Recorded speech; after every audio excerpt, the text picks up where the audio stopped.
একজন পুরুষের রোজগারের উপর পর্যায়ক্রমে কার হক বেশি, স্ত্রী সন্তানের নাকি মা বাবা ভাই বোনের?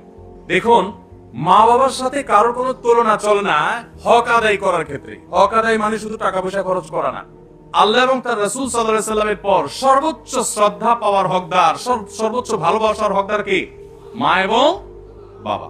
মা বাবার চাইতে বেশি ভালোবাসা পাওয়ার হকদার পৃথিবীতে আর কেউ, শ্রদ্ধার হকদার আর কেউ। কিন্তু অর্থ ব্যয় করার ব্যাপারটা একটু ভিন্ন।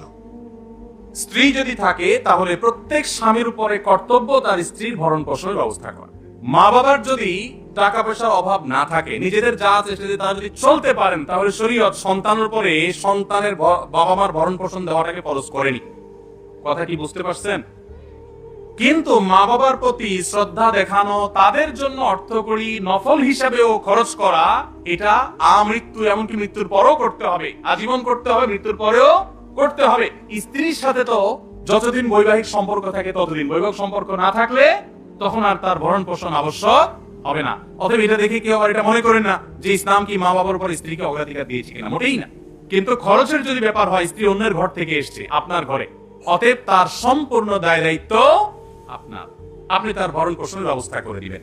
মা বাবা তাদের জন্য খরচ করবেন, যদি তাদের টান থাকে, যা আছে তাদের না হয়, তখন আপনার উপরে কর্তব্য হবে তাদের জন্য খরচ করা।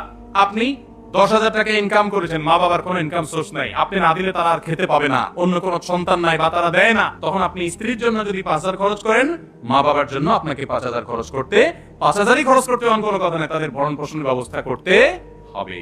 কথা কি বুঝতে পারছেন? তাহলে তাদের না থাকলে তখন আবশ্যক হবে, আর স্ত্রী থাকুক আর না থাকুক, সর্বাবস্থায় স্ত্রীর ভরণ পোষণ স্বামীর উপরে কর্তব্য।